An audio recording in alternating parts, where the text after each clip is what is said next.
This week on Jerusalem Dateline, widening the war on ISIS. An international coalition, including Arab nations, begin a campaign of bombing critical targets in Syria. Plus, ISIL is not Islamic. No religion condones the killing of innocents. And the vast majority of ISIL's victims have been Muslim. They are following Islam's Prophet Muhammad in every detail. Former Muslims push back against President Obama's statements about ISIS and Islam. And lessons from Lebanon. In the 1980s, the U.S. intervened in that country's civil war. We're still seeing the impact today. Hello and welcome to this edition of Jerusalem Dateline. I'm Chris Mitchell. The United States, along with 5 Arab nations, participated in aerial attacks on ISIS and a relatively unknown terror group planning attacks on the U.S. It could mark the beginning of another long campaign against radical Islam in Syria and Iraq. President Obama met with the representatives at a United Nations meeting. Well, it is a wonderful opportunity for me to welcome these leaders, friends, partners from the region, and to say thank you to all of them for their participation and commitment to rolling back the violent extremism that has so disrupted Iraq and Syria and threatens the region as a whole. The Pentagon briefed Israeli officials before the attacks and said their initial assessments indicated the strikes were successful. The targets included the Islamic State and a less well-known group of al-Qaeda veterans called Khorasan, near the Syrian city of Aleppo. The Pentagon said the group was planning attacks against U.S. airplanes. We've been watching this group closely for some time. We believe the Khorasan group was nearing the execution phase of an attack either in Europe or the homeland. We know that the Khorasan group has attempted to recruit Westerners to serve as operatives or to infiltrate back into their homelands. Some Republicans supported the attacks, but do have concerns about the coalition. Even though these allies really play both sides, because there have been a lot of reports about Qatar especially financing ISIL, and Qatar is the home of Al Jazeera that's always broadcasting very anti-American and interviews, and that's their focus. So at least they're protecting both sides. I'm not in favor of that. They should be solidly with us, but hats off to them for participating. All of these countries have a lot at stake if this terrorist group keeps expanding. So I support the president. I wish that we had started it earlier. Ross Leitonen added that the fight against terrorism is the new normal. In the meantime, an estimated 140,000 Kurdish refugees have fled into Turkey after another onslaught by the Islamic State. The war is going now. IS is attacking Kurdish villages. We were in a village and we went to the next village, they attacked it. We went to another village and they attacked it too. Then we went to the city. The people in the city fled too. They said they are heading to Kobani. After that, we came to the border and passed over here. These refugees are some of the latest victims of the Islamic State. Now that an air campaign has begun, many in the region hope it will help roll back the scourge of this barbaric group. When ISIS burst onto the scene this summer, it caught many by surprise, but not Jay Sekulow of the American Center for Law and Justice. His team recognized the threat months before the terrorist army conquered large parts of Iraq. He told CBN's Ephraim Graham about the threat ISIS poses to the West and how we must fight it. Jay, we know that you're the head of the American Center for Law and Justice, so why write a book on Islamic terrorists? We have an office in Jerusalem, so we've been heavily engaged in the whole Middle East issue for a long time. And about a year ago, we started looking at who are the other groups besides al-Qaeda. We knew al-Qaeda had been weakened. And we found ISIS. And what people need to understand is that ISIS is an offshoot. It was al-Qaeda in Iraq, AQI. But they were thrown out of al-Qaeda. Even for Osama bin Laden, they were too brutal. Wow, how would you compare it to Hamas? That's a great question. Number one, same ideology. The focus of Hamas is on Israel. With ISIS, it is more targeted, because of where they are, towards Christians, Yazidis, and other religious minorities, including Muslims that don't agree with them. And this is the real difference. Hamas, while they have funding and they have rockets, ISIS has billions of dollars land, and 31,000 fighters. We've heard the president outline a plan. Would they be a threat to the U.S.? No doubt about it. This is the establishment of a caliphate. When Abu Bakr al-Baghdadi, the caliph now, as he calls himself, was held captive in Iraq, he said as he was being released, and we put this in the book, he said, "I will see you guys in New York." They want to control the United States because they want the flag of jihad of ISIS over the White House. What should our plan be to defeat ISIS? Okay, there is no middle ground. And that means we're going to have to take whatever steps are necessary. And this idea of pulling things off the table, if we can't control them from the air, you're going to have to put boots on the ground. ISIS is a threat, as we say in the book, we can't ignore. It's not going to go away, and it's going to get stronger if we don't stop it now. President Obama raised eyebrows when he declared the Islamic State and its actions are not Islamic. The president often says radical jihadists are not true followers of Islam. But a number of former Muslims, including one we talked to via Skype, say he's got it all wrong.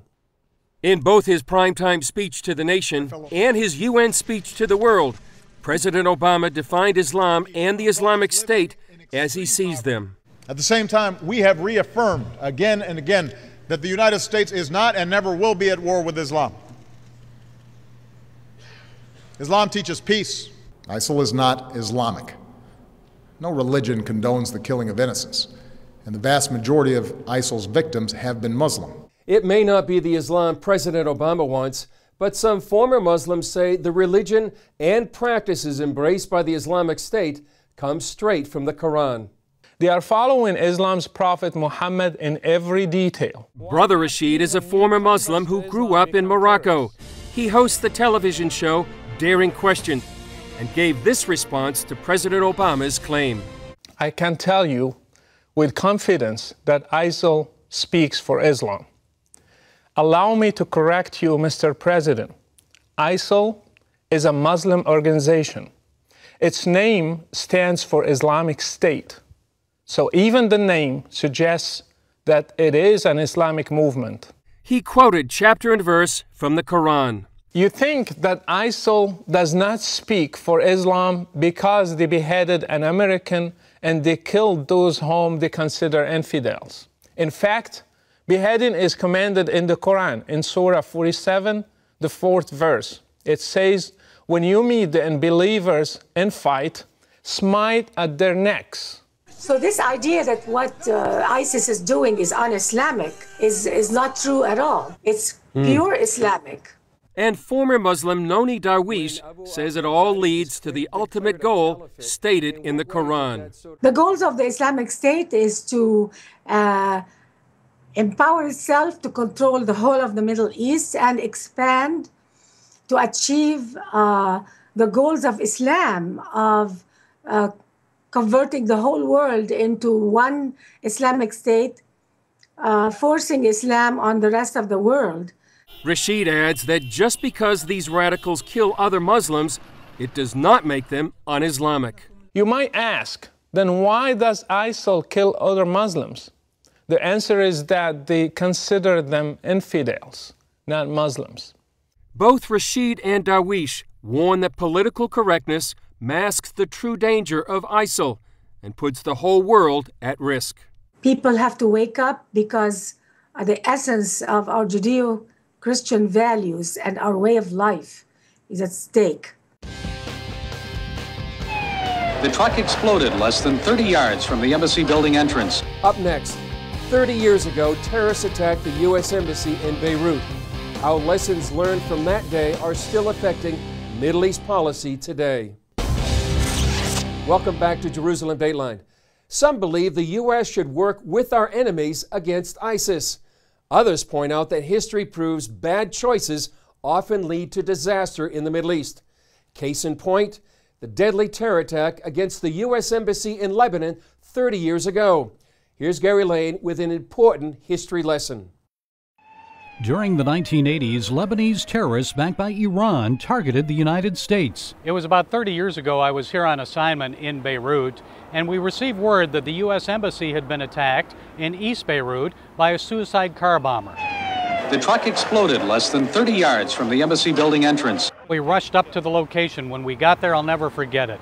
There was a bomb blast crater that was huge. Nearby, there were a couple of cars that were a wreck. They were still smoldering. Of course, the embassy had been damaged severely. Thursday's attack on the U.S. Embassy in East Beirut may not be the last. The irony of this latest terrorist attack is that just 2 months ago, this embassy building was open here because it was believed to be safe. The United States, of course, learned its lessons. It put Hezbollah and its allies on the terror list. Unfortunately, what is happening now is that there are a lot of pressures in town to reconsider, first of all, the backer of Hezbollah, that's Iran, and the other backer, that's the Assad regime, to reconsider them as potential partners, against ISIS. But that would be a very serious mistake if it's done. Middle East analyst Walid Faris says that's because Hezbollah would take over Lebanon. Instead, he says the UN should pressure the group to abide by a resolution requiring it to disarm. And 30 years after the East Beirut bombing, Lebanon is dealing with yet another crisis. 1.5 million Syrians now live here as refugees. That's led to overwhelming humanitarian and economic pressures. But that's not all. Unfortunately, within those refugee population, you have armed elements that are close to the Syrian regime and armed elements that are close to the jihadists of Syria. And we've seen many incidents over the past weeks and months whereby from within the refugee camps, the Syrian refugee camps, you see terrorists coming out. The Lebanese army battled Islamic State fighters recently in the border town of Irsal. Faris expects ISIS to target northern Lebanon, including the city of Tripoli. He believes Hezbollah will gain more control over the country as it mobilizes the Lebanese, including some Christians, to oppose ISIS. Lebanese Christians are now arming themselves to avoid the same fate as believers in Syria and Iraq. But with complicated loyalties in the Middle East, who should they trust? Faris simply urges Christian factions to unite. It's not a good idea for fighting ISIS to be the friend of Hezbollah and for fighting Hezbollah to be the friends of ISIS. Lebanese Christians should be united with other Lebanese against all jihadists of all kinds. I know we looked at 30 years ago. What about 30 years from now? What will Lebanon look like? It's going to depend a lot on what Washington will be doing in the next 5 to 6 years. If Washington continues with the same policy, I would see that the Christians in Lebanon will become a very small minority and controlled by either Hezbollah or ISIS, depending who's going to win. Their future may depend on lessons learned from Lebanon's past. Washington choices affect Middle East power, and the results can have a lasting impact on America. Gary Lane, CBN News, Beirut. It's been really this tense moment where my eyes have to be on Jesus. And every day, I can't look at who's saying what and who's doing what for Saeed. I just have to look at Jesus. Up next, the waiting. Pastor Saeed Abedini's wife talks about his imprisonment, family sacrifice, and why he would say it's all been worth it. On September 26, American pastor Saeed Abedini marked a sad anniversary. 2 years in an Iranian prison because of his Christian faith. Christians around the globe have been praying and calling for his release. His wife, Naghmeh, has led the fight, but as she told CBN Charlene Aaron, the journey has been long and painful. When Naghmeh Abedini married the love of her life, she never dreamed they would ever be apart. I'd never dated before Saeed, and he was my everything. And I processed everything with him, my best friend. Saeed Abedini, an Iranian-born pastor and U.S. citizen, is serving 8 years in one of Iran's worst prisons for doing nothing more than preaching the gospel of Jesus Christ.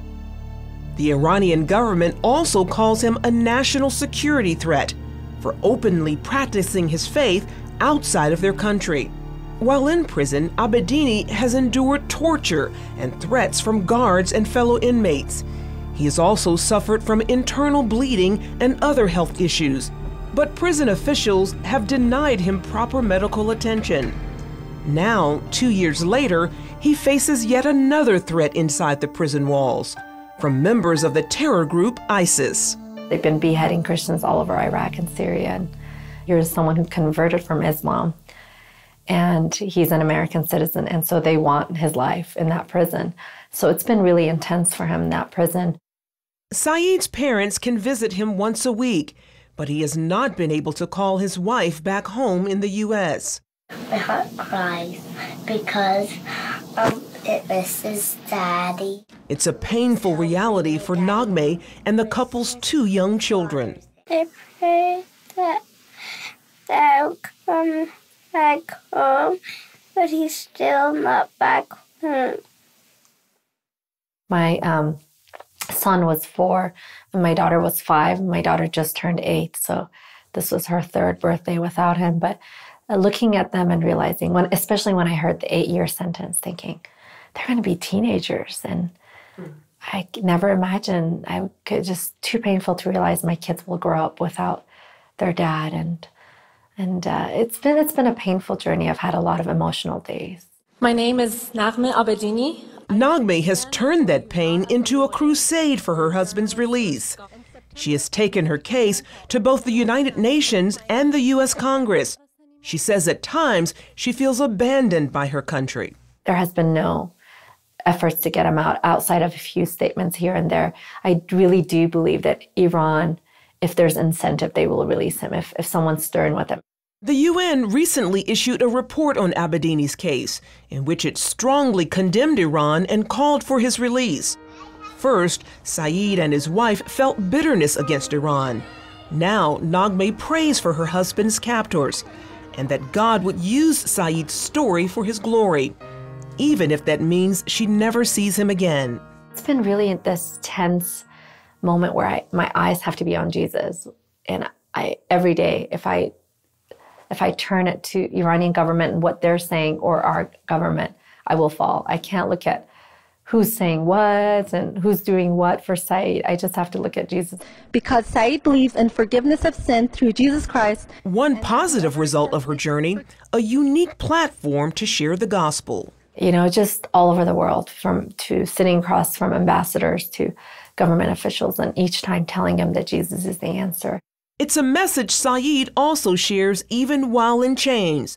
She says his letters tell of how he hugs those who persecute him and leads Muslims to Christ.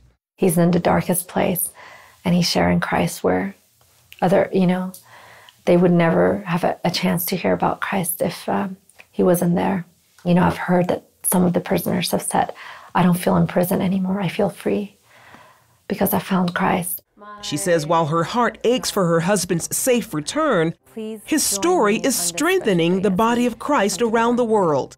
More than 460 prayer vigils in 30 countries will mark this anniversary, with a specific focus on the persecuted church. We're coming together and praying, and it's amazing what our governments are doing. Our government and the Iranian government means nothing to me. My eyes are on the Lord, and that's where Saeed's deliverance will come from. And that's why this day of prayer is so important to me.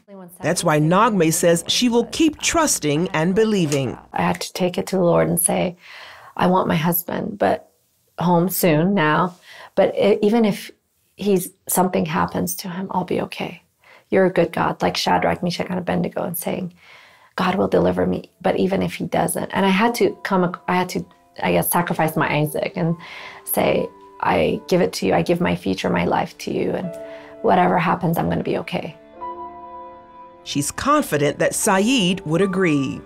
Just knowing Saeed, that his chains are causing people to be saved, or I know that he would say it's worth it. If I die in this cell, it's worth it. And that's what keeps us going, is knowing that it's for Jesus. He paid the price for our sin, and he deserves our life. Charlene Aaron, CBN News, Boise, Idaho. Up next, Jews returning to the land of the Bible and fulfilling biblical prophecy. Much of the world might see Israel as a dangerous place, but the number of immigrants entering the country is at a 5-year high.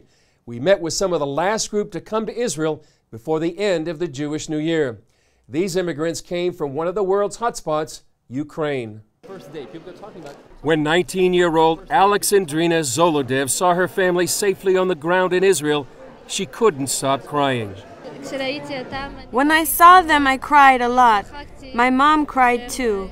It's really a happy day, but we're crying a lot. Alexandrina immigrated here last year when Ukraine was still relatively quiet. Then the fighting began, catching her family in the middle of it. When I lost contact with them, I was very worried because I didn't know what happened there. They called later and my dad told me that every day they were sleeping in the cellar. They ate there. There was no water, no electricity. There was nothing in the house. Her family joined the last group of immigrants arriving at Ben Gurion Airport before the Jewish New Year. Nearly 25,000 Jewish people immigrated to Israel since the Rosh Hashanah holiday last year. Many of them came from war zones or places where anti-Semitism is on the rise. For the first time, the biggest number of Jews who come to Israel is from France. We have a big increase from Russia and Ukraine. Jewish Agency Chairman Natan Sharansky immigrated to Israel after spending years in a Soviet prison. For me, it's especially exciting to see these families from Ukraine who are coming from the places where I grew. These places are destroyed now by the war. Ukrainians and Russians are shooting from all types of weapons, and Jews are caught in the middle. He said Christians play a big role in helping Jewish immigrants connect with his agency. When they do come, many arrive with little more than the clothes on their backs. They come here without anything, without maybe 2 suitcases, that's all, because of bombing, and Israel is the country that can help them. Sharansky says these immigrants are fulfilling Jewish prayers and Bible prophecy, in which God promises to bring his people back to the land. Every of these Jews is closing the circle of thousands of years, at least 50 generations of his fathers and grandfathers and great-grandfathers. We're praying next year in Jerusalem. And here they are this day in Jerusalem. The Zolodev family will settle in the Israeli community of Ra'anana, and Alex and Drina will soon join the IDF. Alex and Drina's dad arrived on his 41st birthday and says he has hope for the future, that his dreams will be fulfilled. It was quite touching to see this family reunited and to see prophecy unfold before our very eyes. Well, that's it for this edition. Thanks for joining us. We'll see you next time on Jerusalem Dateline.